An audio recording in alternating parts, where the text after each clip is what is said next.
పేరు? చాంద్ భాష. ఎక్కడి నుంచి అన్న? పులిపాడు నుంచి. పులిపాడు అంటే దర్శి నియోజకవర్గం. అన్న ఇక్కడ ఎలా ఉంది పరిస్థితి, ఎలా ఉంది? ఎవరి వైపు ఈసారి జెండా ఎగరేసే అవకాశం కనబడుతుంది? వైసీపీ బూచేపల్లి. ఎందుకని?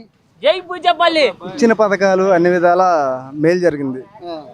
ఏం పథకాలు ఇచ్చారు? ప్రతి పథకం, అమ్మఒడి, రైతు భరోసా, పెన్షన్, ప్రతి పథకం అన్నీ వచ్చి ఉన్నాయి.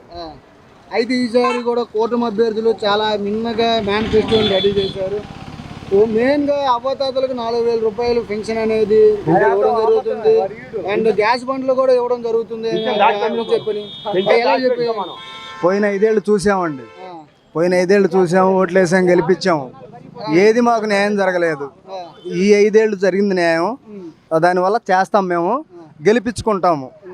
మరి జగన్ గారు వచ్చిన తర్వాత అసలు ఉపాధి హామీ పథకాల కింద కానీ, లేదంటే ఇసుక రేటు పెరిగిపోవడం కానీ, మద్యం నిషేధించడం అలాంటివన్నీ ఆయనలో ఫాల్స్ అని చెప్తున్నారు. మరి దాని గురించి? మద్య నిషేధం వచ్చేపాటికి తగ్గిస్తాను, రేట్లు పెంచుతానని చెప్పారు. ఫస్ట్ నుంచే చెప్పారు. దాని విషయం పక్కన పెట్టండి.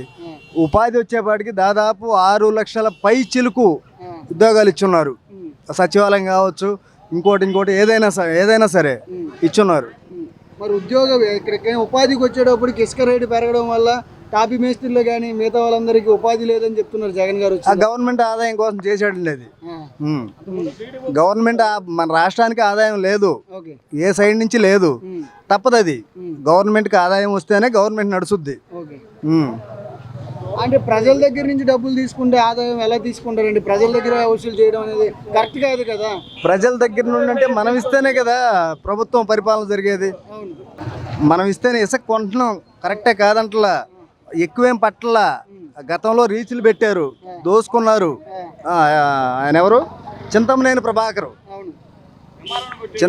ప్రభాకరు. ఆమె లేడీ ఎంఆర్ఓ కొట్టారు.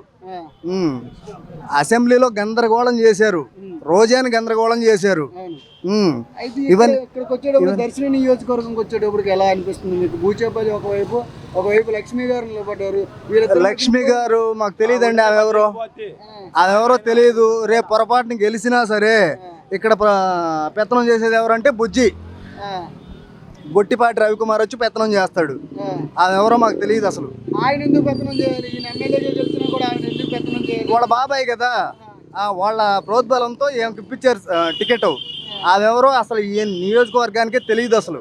మరి రవి గారు వస్తే ఏంటి ఇక్కడ దర్శన నియోజకవర్గంలో పరిస్థితి ఏంటి? ఒకవేళ లేదండి, వాళ్ళ పెత్తనం అయితే మేము బీసీలం, బీసీ, ఎస్సీ, ఎస్టీ, మైనార్టీ మేము తట్టుకోలేము అసలు.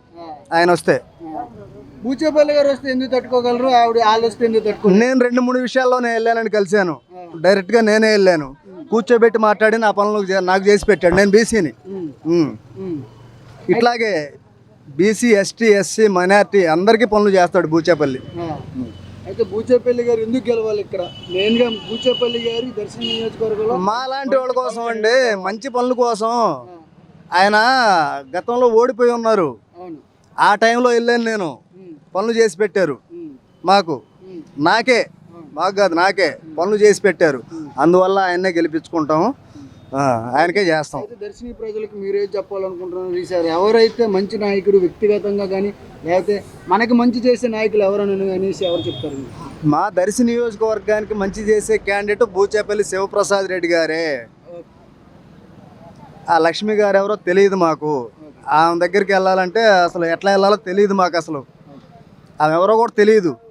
అందువల్ల నియోజకవర్గం మొత్తం దర్శి నియోజకవర్గం బూచేపల్లి శివప్రసాద్ రెడ్డి గారికి, పోతే ఎంపీ చెవిరెడ్డి భాస్కర్ రెడ్డి గారికి ఓట్లేసి గెలిపించమని నేను కోరుకుంటున్నాను.